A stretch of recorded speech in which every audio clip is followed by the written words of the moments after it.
o advento e a multiplicação das seitas só piora a situação. Só piora, porque mostra um cristianismo fast food. Eu vou para aquela igreja ali para conseguir uma cura, para conseguir um emprego, para me sentir bem. Então, tornou-se o cristianismo sentimentalista. As pessoas estão voltadas para o romantismo, para o sentimentalismo. Então, buscam uma expressão cristã, mas para elas se sentirem bem, se sentirem alegres, um prazer espiritual. E aí foi colocando para trás, ou refutando, algo que é característica intrínseca do cristianismo deixado por nosso Senhor Jesus Cristo, a traição do Evangelho. Quando nosso Senhor disse: quem quiser vir após mim, tome a sua cruz e siga-me. Então, o cristianismo é a religião da cruz, e não do bem-estar, do progresso material e dessas coisas. É a religião da cruz. Então, é muito comum, e aqui eu quero chegar no ponto onde a gente começou, é muito comum que você agora, quando eu pergunto, você é de sua família é todo mundo católica, faz ria. A maioria das pessoas talvez tenha feito um risinho assim de canto de boca, né? Assim, quem dera. E essa pergunta nem seria feita 50, 60 anos atrás. Porque é óbvio que a família toda é católica. Claro, haviam as exceções, porque haviam os protestantes, haviam os espíritas, haviam as outras religiões. Mas a grande maioria das pessoas, e quando uma pessoa era católica, era de uma família católica que transmitiu a fé católica. Então, o trabalho do sacerdote, ele era menos missionário e mais sacramental numa nação católica, numa região católica. Claro que ele evangeliza, mas é menos missionário no sentido que é mais para santificação dos fiéis do que para a evangelização dos pagãos, porque os pagãos são poucos. E aí, é claro, eu falei da Rede Globo lá nos anos 70, porque era a emissora de maior alcance.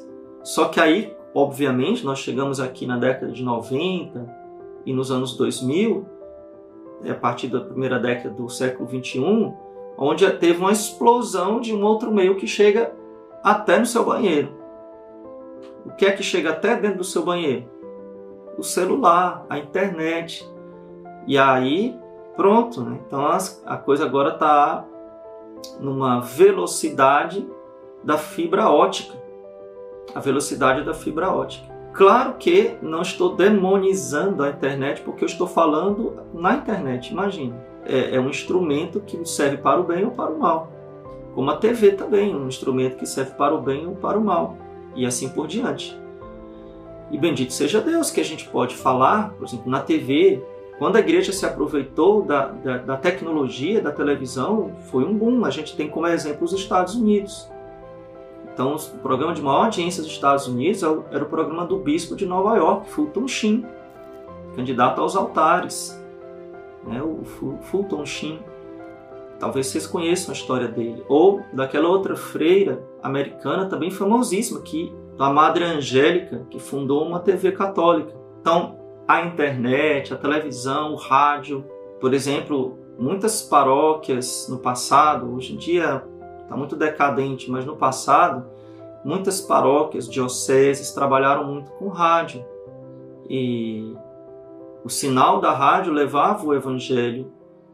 Eu falei no passado, mas hoje ainda tem. Né? Estou falando que esses meios de comunicação que têm servido de catalisador para a mentalidade anticristã, ele também pode ser usado para o contrário, é um combate espiritual, né? Um instrumento de Deus.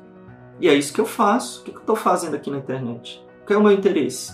Combater pelo reino de Deus, evangelizar. Evangelizar. Nós voltamos à época em que nós precisamos de missionários, como foram os jesuítas do século XVI. Missionários, como foram os franciscanos do século XIII, XIV. Como foram os missionários de todas as épocas. Evangelizar sem medo, falar o evangelho, falar a verdade, como São João Batista, que perdeu a cabeça, literalmente, foi decapitado por defender a família e não ficar aceitando segunda união. Como tantos, inclusive dentro da igreja, querem aceitar como algo normal a segunda união. São João Batista perdeu o pescoço por causa disso. E a gente não quer perder a nossa imagem de bonzinho. Né? Ai, padre, não vamos ser radicais. Não vamos falar isto. Isso pode machucar as pessoas. Né? Machucar as pessoas? Eu não quero saber de machucar as pessoas. Eu quero saber de agradar Jesus. Ainda fala com aquela vozinha de dublagem de filme americano. Não, pelo amor de Deus. Então, como nós nascemos nesta época, nascemos nesse contexto, então é muito comum que a gente tenha famílias que não são evangelizadas. Por quê? Como eu falei, porque a fé não foi transmitida. A transmissão da fé foi quebrada 60 anos atrás. Eu posso dizer que a família dos nossos avós era radicalmente católica. Ou seja, todo mundo era católico. Quando eu digo que todo mundo era católico, todo mundo era santo, não. Mas que os valores cristãos eram preservados. Apesar dos pecados, as pessoas sabiam. E as pessoas realmente transmitiam a fé. Como um dever matrimonial. E aí, como eu disse, nós voltamos a uma era pagã. Então nós estamos vivendo um neopaganismo. O Nunes falou, os padres hoje querem salvar a sua natureza. Pois é. Tem gente que luta pelas árvores da Amazônia, pelas girafas e leões da Amazônia. E são as mesmas pessoas que fazem vista grossa para o aborto. Os ovinhos das tartarugas, mas as crianças nos ventres da mãe, ninguém luta, ninguém faz passeata, ninguém faz nada.